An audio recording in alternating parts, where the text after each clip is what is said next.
sitting here: Amy Farmer, Kirsten Nickish, Hallie Brown, Jesse Carson, Allison Maloney, Jennifer Ahrensmeyer, and I think Ryan Wood might not be here. I think they're mostly sitting over there.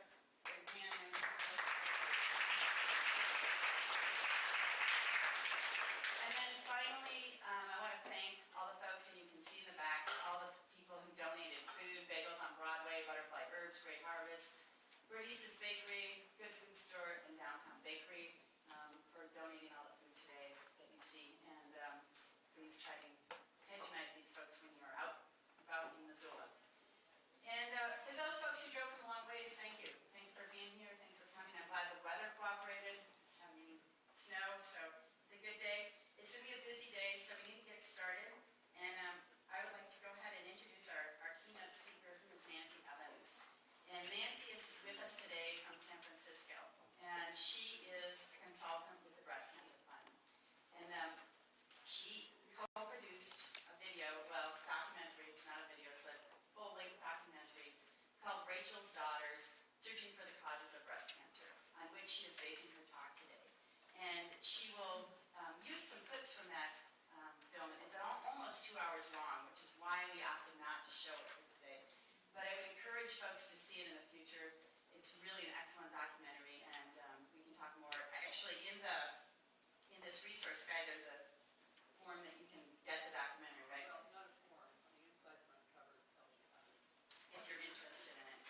So Nancy comes from a long way away to be with us today. She speaks on this issue all over the country, and is also an accomplished, well-known medical writer. And she tells me that she's been an activist most of her life, and that before she was a breast cancer activist, she was really active in the reproductive rights, and active in getting women to get elected to office, because she believes women in office help make policies that influence how women and children live differently than how men do it. She said after she had breast cancer 11 years ago, that she lost her lifelong stage fright, was removed with her tumor, to speak. And so she's become very active on this issue, although she's still pretty passionate about the other two issues as well. She says she's lost 30 friends over the course of the past 10 years to breast cancer, and that's unacceptable. And it is, and that's partly why we're here today. She's going to be talking more about what the causes of breast cancer are. You see, or the links. You see on the schedule today that there are many other topics, but Nancy's going to be talking about evidence versus proof, actually, is the name of her talk. And she's going to speak about what the breast cancer detectives, and that's what they call themselves on the documentary, found when they went looking for the causes of breast cancer. She says she wants to change the discussion, change the dialogue from a search for the cure towards prevention of the disease. Obviously, we're looking for a cure, we want to have a cure, but if we can prevent the disease in the first place, it'd be a better place for all of us, and we'd be better off. A couple other things about Nancy. She's got a new project that she's working on, Children's Environmental Health. It's a documentary series of 4 films, and the pilot will air in San Francisco on PBS in 2002. So she's been working not just on women's health, but children's health. And then you might notice, you will notice when Nancy comes to speak, that she's got her arm in a sling. And the night before she came here, she hurt her thumb and wrist, and she was in the emergency room at midnight and in San Francisco. And apparently she was there with her friend who was saying, "We have to get on a plane tomorrow, you got to fix her up." We're going together. And the doctor asked her, where was she going? She said to Missoula to speak about breast cancer. And he said, "Are you a doctor?" She said, "No, I'm a troublemaker." So,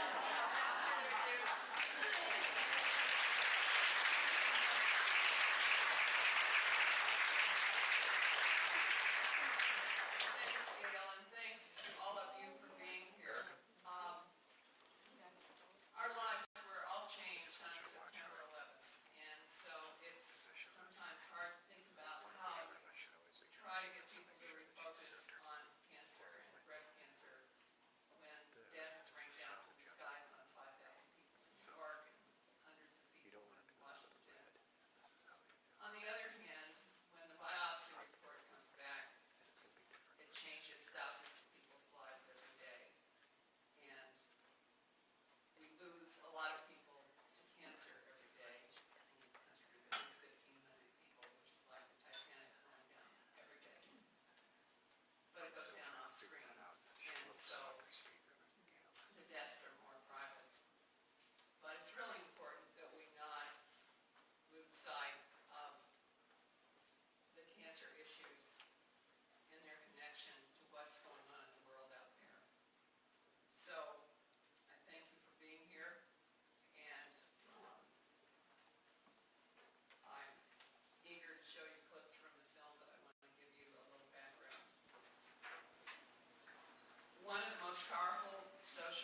but she might have been writing about women with breast cancer, women like those of us here in this room.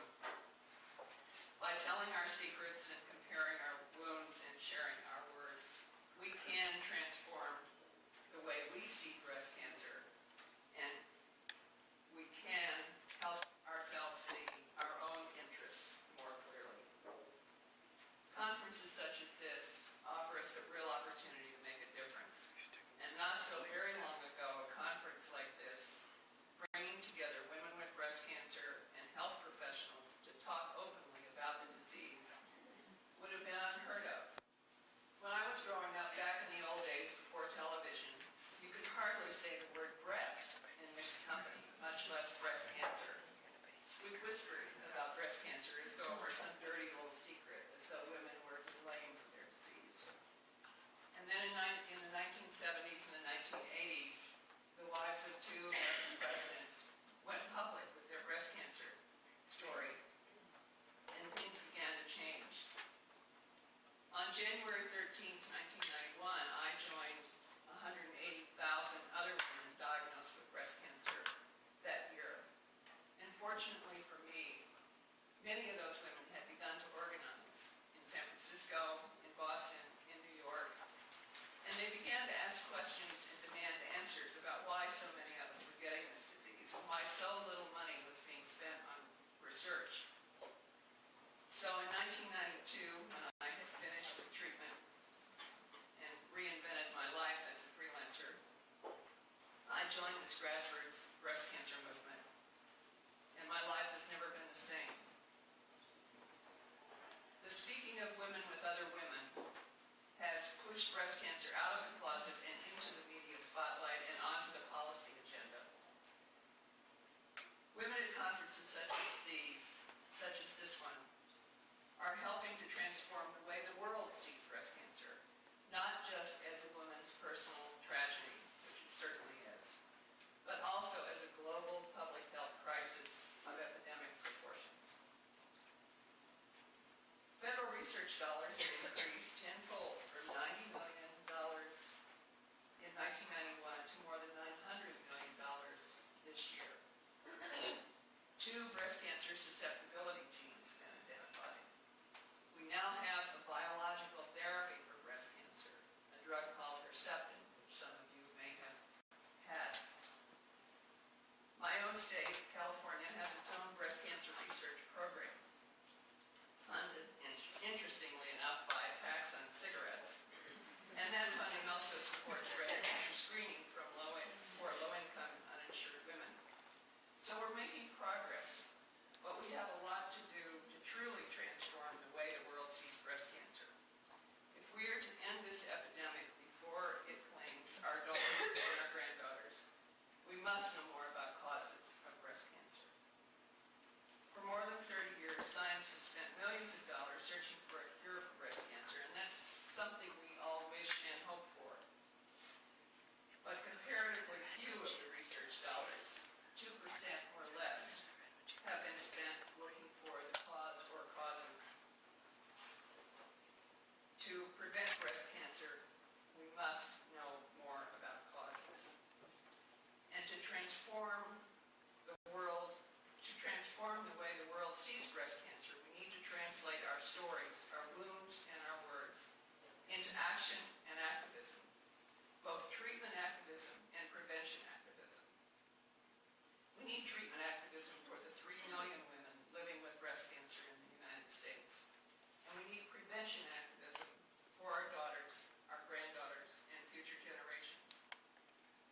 Although my work focuses primarily on prevention activism, I've known too many women with metastatic disease and lost too many friends to think that treatment activism is unimportant.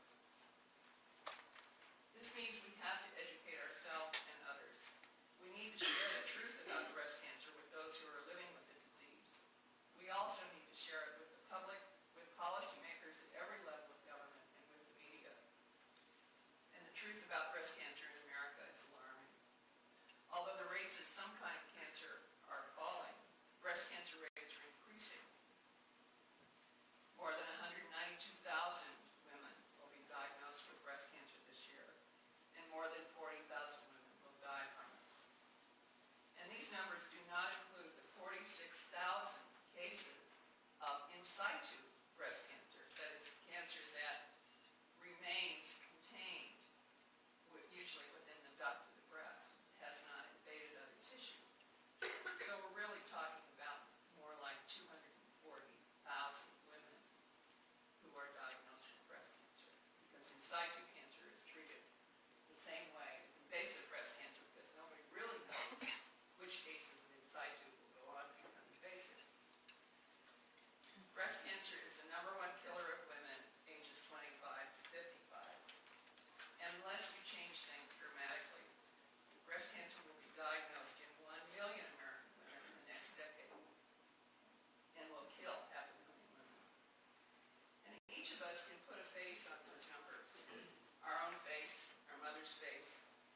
just one more one-size-fits-all regimens. We need doctors in a healthcare system that embrace the practice of integrative medicine. That is both modern Western medicine, when it can offer real help, combined with nutritional support and other complementary therapies. And we don't need more research and treatment. We need different research. We need clinical trials of the whole spectrum of complementary therapies to find out what works, what doesn't work, and what might actually be harmful. And until we have universal access to health care here, we need guaranteed access to care at every stage of breast cancer, regardless of ability to pay. We need legislation that makes federal funding available for support groups and other patient services, instead of having to raise every penny ourselves. Treatment activists need to educate the public about the realities of breast cancer and dispel the myths and the misinformation. Women with breast cancer have been taught that if they live 5 years beyond diagnosis, they're cured. The messages we see and hear need to acknowledge the seriousness of breast cancer, the possibility of recurrence, the urgency of metastatic disease, and the risks and benefits of standard treatments. It's time to stop the happy talk and the cherry-berry stories and treat this disease like the deadly epidemic it is. As a woman diagnosed with breast cancer, I live in the shadow of possible recurrence or metastasis. And as a breast cancer activist, I live on a continuum between rage and grief. Rage that so many of us have been wounded by this disease. Rage that treatment so often fails. Rage that corporate pollution continues the relentless march of breast cancer into so many young bodies. And grief at the loss of so many lives lost to breast cancer. Grief for children left without mothers, husbands left without wives, lovers left without partners. And this continuum between rage and grief is not a healthy place, but you know that because you're there. But all along this continuum, I continue to have hope that we can change things. As a grandmother, I know how desperately we need prevention activism. Because when you're dealing with a disease for which there is no cure, prevention is the only real and reasonable solution. It's the public health approach. The public health perspective teaches us that no illness is ever brought under control by treating only the casualties, by having ambulances at the base of the cliff. Ambulances are necessary, but we also need a fence at the edge of the cliff. In other words, we need to be able to prevent breast cancer, and not with a pill such as tamoxifen or raloxifene that might cause a different cancer, but with policies that would protect us from toxic exposures. But when we ask for prevention, the National Cancer Institute sees a pill, and pharmaceutical companies see profits. Because women with breast cancer are more than just a population, we're a market, what you might call a growth industry. For Seneca Pharmaceuticals, the manufacturer of tamoxifen and the founder of National Breast Cancer Awareness Month, breast cancer represents $300 million in tamoxifen sales every year in the United States. In 1998, tamoxifen was approved for use with healthy women, women without breast cancer, but women at high risk of the disease. This expanded market could cause the sales of tamoxifen in this country to balloon to more than $7 billion each year. Last year, the STAR trial, the study of tamoxifen and raloxifene, began. These two highly profitable drugs with significant side effects are now being tested in healthy women to possibly prevent breast cancer. Unlike the tamoxifen trial, however, the STAR trial has no placebo group. Women who receive neither tamoxifen nor raloxifene, but a dummy pill. So there would be no way at all to tell whether either of these drugs is more effective in preventing breast cancer than doing nothing at all, except, maybe being vegetarian or exercising more or taking an aspirin this is how our tax dollars are at work trying to help prevent breast cancer. We don't really want chemo prevention. We want primary prevention by reducing or eliminating toxic exposures. And prevention activism is the answer. But this means understanding the evidence of probable causes. And when we have enough evidence to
PVC is used extensively in the manufacture of food packaging, in medical products, appliances, cars, toys, credit cards, and rainwear. The chemicals that make up PVC, vinyl chloride, and softening agents called phthalates, have been linked to liver cancer and breast cancer among workers who manufacture PVC. And when PVC plastic is incinerated, one of the chemicals released is dioxin, which is a known human carcinogen and a xenoestrogen. Dioxin is the name given to a group of toxic byproducts of incineration and other industrial processes that use chlorine. I have to congratulate Women's Voices for the Earth and HEAL for opposing medical waste incineration in this area and pushing for alternative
Nancy Evans. Hi, Nancy. We've come here today as women living with breast cancer to find out why, not just why me or why us, but why so many of us have this disease. My name is Pamela Durrell. I was introduced, I would say I used the word introduced to cancer in 1989. My mother was diagnosed at the age of 59. And I told my doctor, look, I have this lump under my arm. You just worried because maybe you need the attention, but we'll give you a mammogram anyway. And it's just my two brothers and my father. So you know how men are. They're kind of supportive. Girl, you can get through this. Mama went through it, you can get through it, you know. And March 18th, 94, I was in surgery, and I was begging them, take them both, please. Take them both. Take both my breasts. I'll take everything. I found my own lump on my breast and went to the doctor to ask for a mammogram. And then she felt my breasts and told me that she thought they were lumpy and to come back in 6 or 8 weeks. And I just said, I would like you to authorize a mammogram. And she did. And I think because I was so young, at 32, and it was so unexpected, and the whole time they told me not to worry about it. The doctor said it was nothing, my surgeon said it was nothing, and then all of a sudden they pull it out and I had cancer 1 hour later. I was first diagnosed with breast cancer in 1993, at the age of 28. And I had known that I had had breast cancer for 5 years, but nobody believed me. And I didn't want to believe that I had it either, so I kept letting doctors say, oh, you're too young. Eventually I found a surgeon who would do a biopsy. And it turned out that I did have a tumor. And my breast wasn't healing well, and they found another tumor. And I did the strongest chemotherapy, and a year and a half later, I was diagnosed with cancer, with metastatic breast cancer. And it was in my liver, and my bones. I also had a brain tumor. And that was pretty devastating. I never anticipated that I wouldn't get cancer again, but I always thought I'd have a little more time. I was diagnosed with breast cancer on the 16th of November. My mother died of breast cancer 13 years ago. I was raised in rural Mississippi where DDT was used to kill the bugs and stuff on plants. I remember the stuff flying around in the air like fog. I said to one of the doctors, I wonder if this exposure to DDT could be a cause of this breast cancer. And the doctor said to me, this greater than thou attitude. Well, I don't think so. Nearly 12 years ago, I was diagnosed with breast cancer. It didn't worry my surgeon because of my young age of 36. So at 38, I decided to go ahead with the biopsy. And indeed, I did have a tumor. And when I then elected to have a mastectomy, 2 more tumors were found. And I have just integrated this horrible epidemic into my life that death is no stranger. I mean, I feel like my heart is a graveyard. I was diagnosed with breast cancer at age 53. I'm now 58, so I'm a statistical cure. But I don't feel cured. I had a lumpectomy and radiation, and I was never really sick. Breast cancer didn't make me sick, but it really made me angry. And I decided that I would leave my publishing job. I did connect with Breast Cancer Action, and suddenly everything I learned how to do my whole life had prepared me to be a breast cancer activist. The area has the highest rate of breast cancer in the world.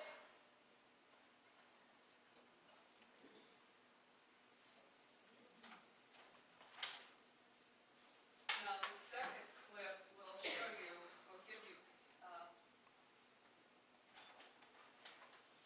an explanation of how breast cancer develops.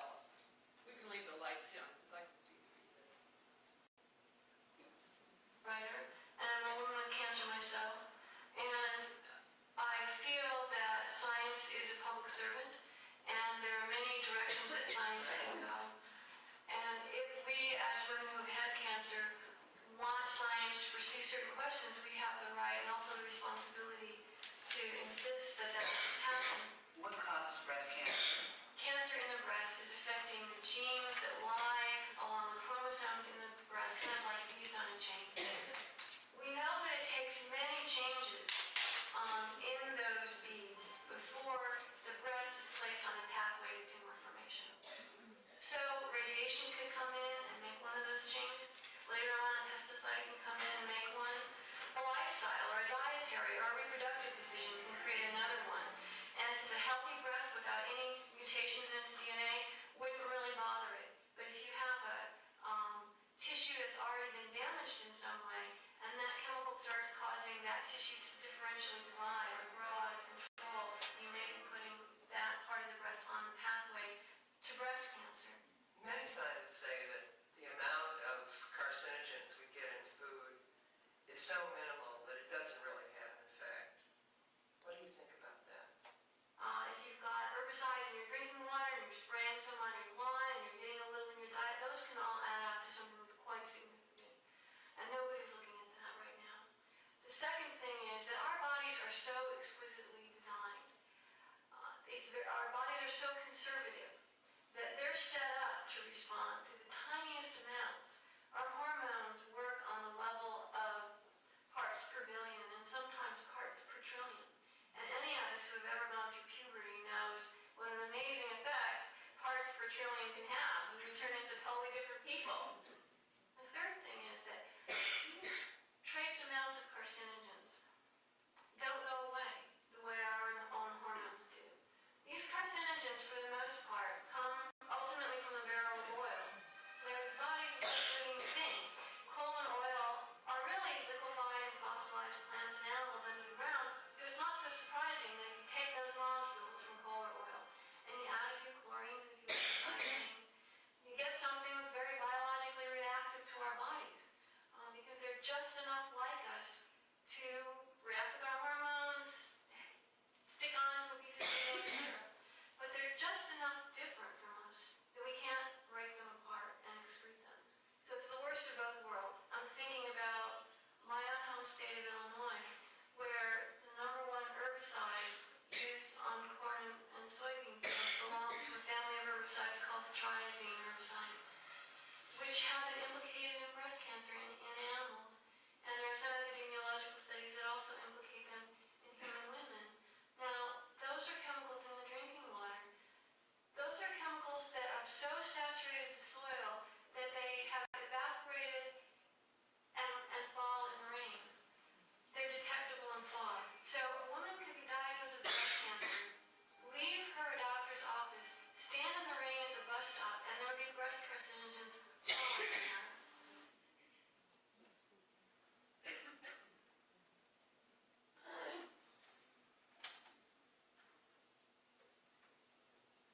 Now, this segment will tell you about the discovery of a xenoestrogen, something that acts like a hormone. For 20 years, we were investigating how estrogens control the proliferation of cells in the breast.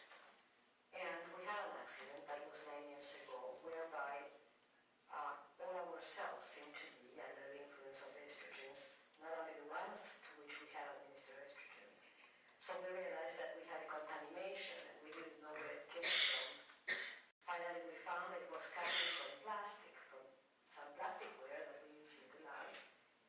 Why would something act like a hormone coming from plastic? And we found that this was nonylphenol, that is used in plastic as an antioxidant, that is also used in the manufacture of some detergents. And those detergents, like nonylphenol polyisoxylates, are also used as spermicides. Are there other plastics where this is used, like, for example, baby bottles? Because it was the first time that a chemical leaching from plastic was acting as a female hormone. We don't even know how many of the chemicals that are out there are endocrine disruptors. One source would be pesticides, another source would be plastics. I don't heat any food in a plastic container. So when I use my microwave, I use containers that are ceramics or glass. I have minimized as much as I could the use of plastic because I don't know what is in there. What do you think the major causes of breast cancer are? In 50 years, it has increased threefold, so it's not genetic. So either it has to do with diet or it has to do with something in the environment. I mean, there are not many more options, and I think we should do something about investigating that. As a scientist, all I can do is go to my lab and test the hypothesis. It may take 20 years. Now, as a citizen, that is a totally different issue because I would never want a society that is run by scientists. We are not any better than anybody else.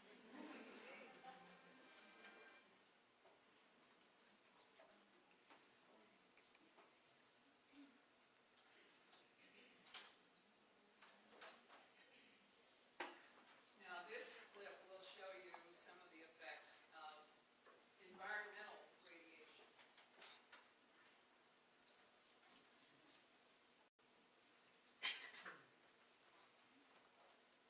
I belong to a clan of one-breasted women. My mother, my grandmothers, and 6 aunts have all had mastectomies. 7 are dead.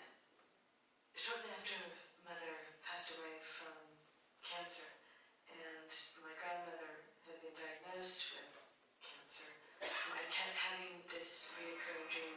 And one night my father and I were having dinner at a restaurant in Salt Lake City, and I said, Dad, I just keep having this horrible dream, this flash of light in the night in the desert. And he said, well, you saw it.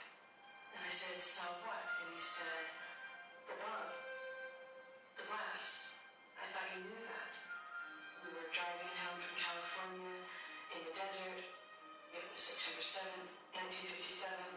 Before dawn, we were sitting on your mother's lap. She was pregnant with Steve.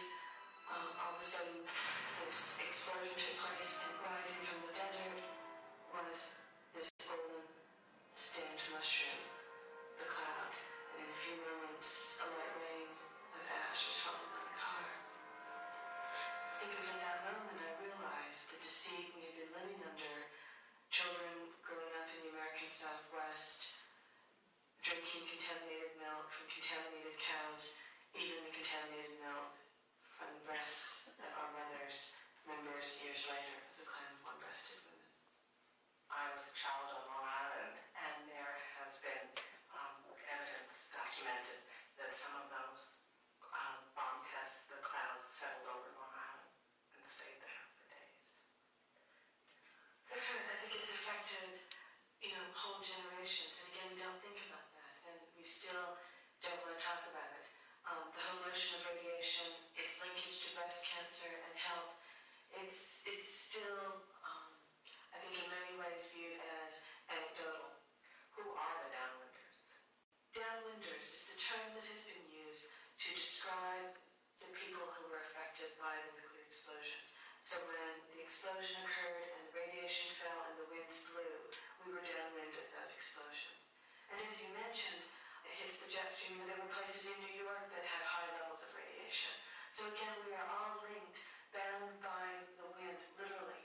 In Japan, they have a word. The word is hibakushu, which means explosion-affected people. And it could be said that we are all hibakushu, and we hold that radiation in our bodies even now. Each of us go through a politicalization, a process by which we will no longer remain silent. And everything I feared happened. And so I felt like I had nothing to lose.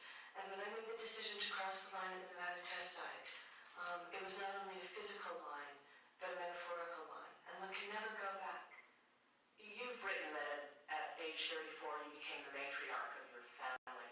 When we watched my mother with breast cancer, with ovarian cancer, when we watched my grandmother, my aunts, this was something that we faced as a family. With each one of their deaths, a part of ourselves died with them. You were broken open, but with a broken heart, I think your capacity to love deepens, and your connection to all of life deepens. And the final question, and I know a very hard one, can you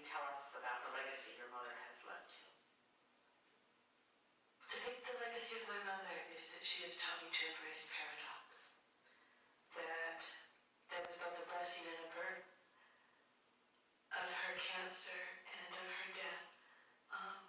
There's no question there is deep suffering, and much of it is private. But in those intimate, tender moments between women, we really touch eternity. And there isn't a day that goes by that I don't honor her and feel her and remember her and carry her grace with me. And that's a great gift.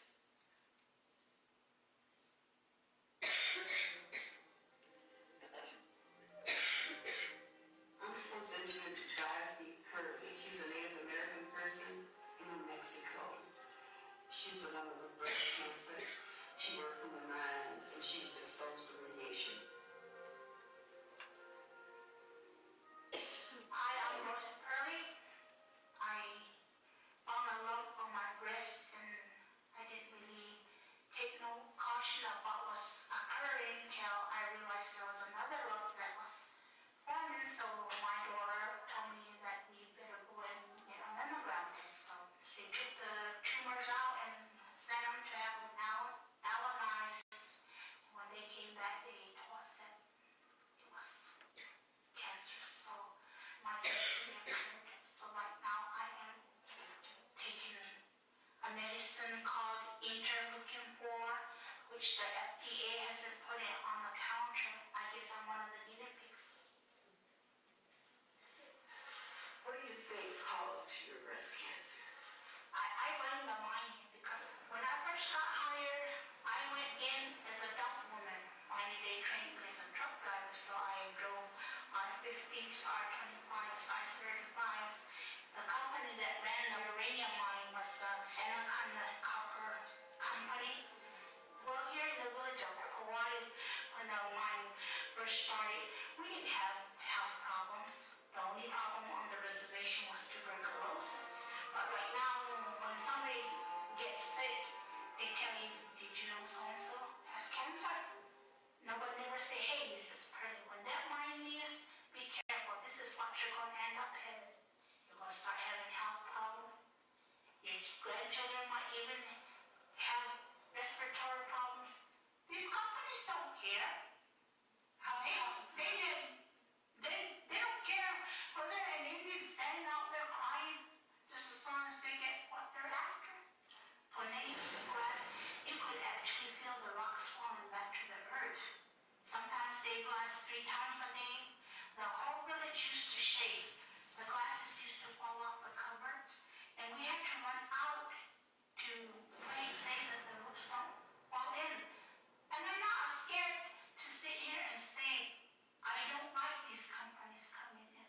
And if I ever get booted off my reservation, fine. I'll be willing to move away from my reservation just because I have a big mouth sitting here talking to you, telling you what I don't like. I've been accused of having a big mouth, so that's why I'm We were left here with 2 cultures. White man's culture and my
specialize in occupational exposures, so I try to find out what exposures in the workplace might increase the risk of cancer in people.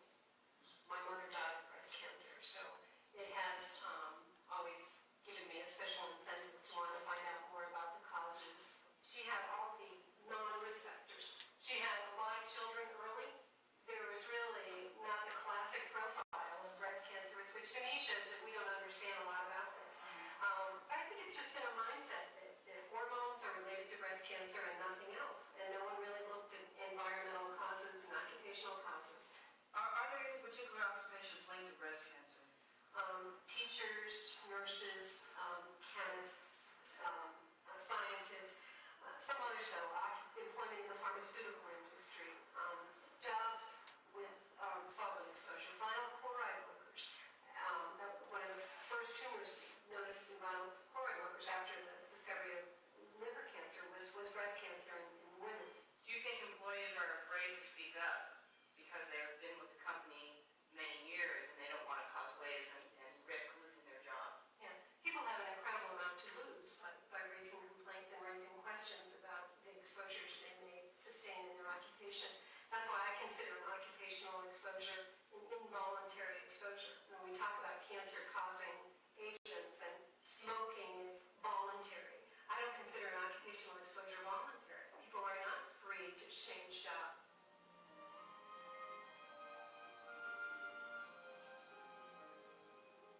Can you tell us a little bit about your specialty?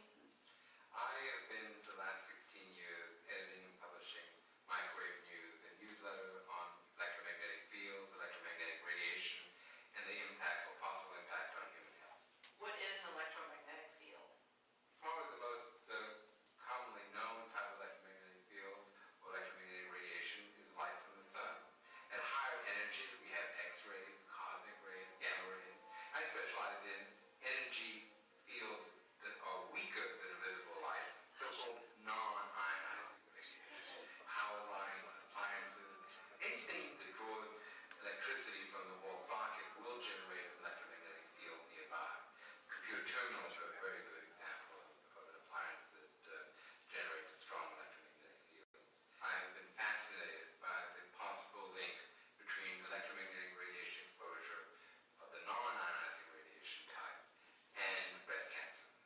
Dr. Richard Stevens first published his hypothesis of a possible link in 1987. There is indeed something about modern life that increases the risk of breast cancer in women. Quite a lot. A hallmark of modern life is the use of electric power. Two products of electric power are visible light, light at night, and electromagnetic fields.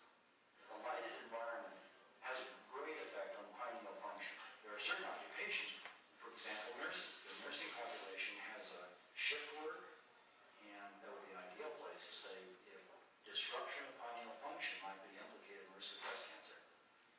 This pineal gland produces melatonin, and melatonin can affect the production of estrogen. And there is clear evidence that light can lower melatonin at night. There's growing evidence that EMF may affect melatonin, at least in animals. You take breast cancer, human breast cancer cells, and you put them in a dish, and you expose them to melatonin. They'll stop growing.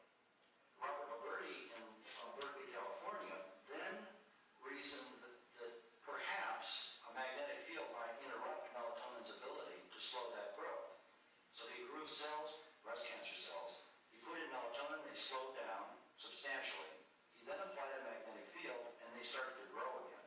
It's a very exciting result, and it clearly needs to be replicated. Our laboratory is in fact in the process of doing the same experiment. We have two exposure systems to two coils inside them that produce the fields. One will be at 12 milligauss, the other one will be at a much lower field, only 2 milligauss. And the question is whether the 12 milligauss field will allow the breast cancer cells to grow more rapidly, even in the presence of melatonin. I don't argue with the physicists who say EMF couldn't possibly damage DNA. They're right. But if there was an effect of EMF or light at night on hormone rhythms, on our biological rhythms, there's good reason to suspect and to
return back to the field, working on telephone lines, would you stay in that field?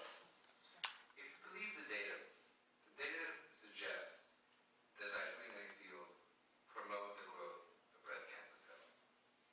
When it comes to public health, you must act before all the chips are in. Stay out of those fields if you have breast cancer cells in your body at this time. I want to stop this for just a minute and say that this is the precautionary principle in action.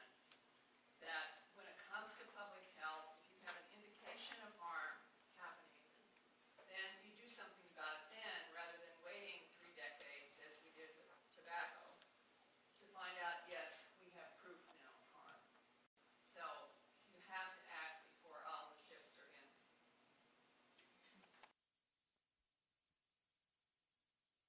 Hellman's mayonnaise, and I had this fantasy that it was Hellman's mayonnaise. And the other thing is that I have always had cold feet and used to love my electric blanket. And my husband said I used to turn the electric blanket up to roast and nearly immolate myself at night in order to stay warm. And so I wondered, I heard that about EMFs and the possible connection to breast cancer, and I wondered if I had caused it myself.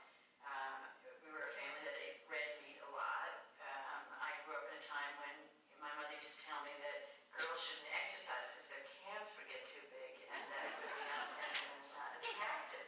And so maybe I didn't exercise enough. So I had a whole slew of worries, and it made me frantic because I have 2 daughters. And I remember sitting in the oncologist's office, and the question was in my brain, and I couldn't get it to come out my mouth. And I wanted to say, are my daughters at higher risk? And I finally said it, and I remember him saying yes. What led you to join the Massachusetts Breast Cancer Coalition? I was asked to come to the first rally of the Massachusetts Breast Cancer Coalition and to wear black. And then they asked all the women who had breast cancer to come, and it just seemed to me that there was an army of women coming down out of the stands dressed in black. We were all crying. We didn't know what was going on, but suddenly it wasn't this personal thing. It wasn't just me and my breast cancer. It was all these women. All of these women, all of their families, all of their partners.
see that kind of corporate image or industry image campaign about how wonderful this industry is, you know it's a spin. They put the information through the spin cycle and try to convince the public that we really are your friends. They did it in California when we discovered that raisins were some of the most contaminated food products.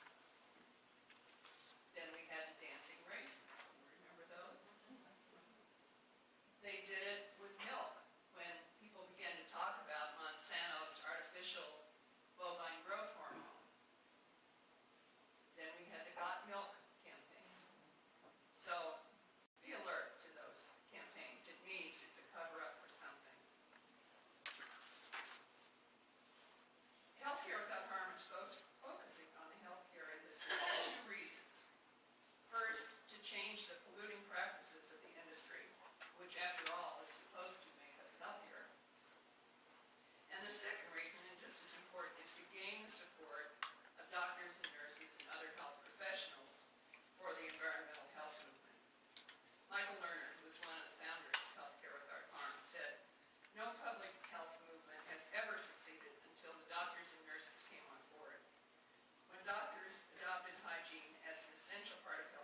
to say, and I know this was after Nancy's talk, because we're not always used to doing this. For those of you who are taking this for CE credit, she did have 3 objectives, and let me put them out there for you.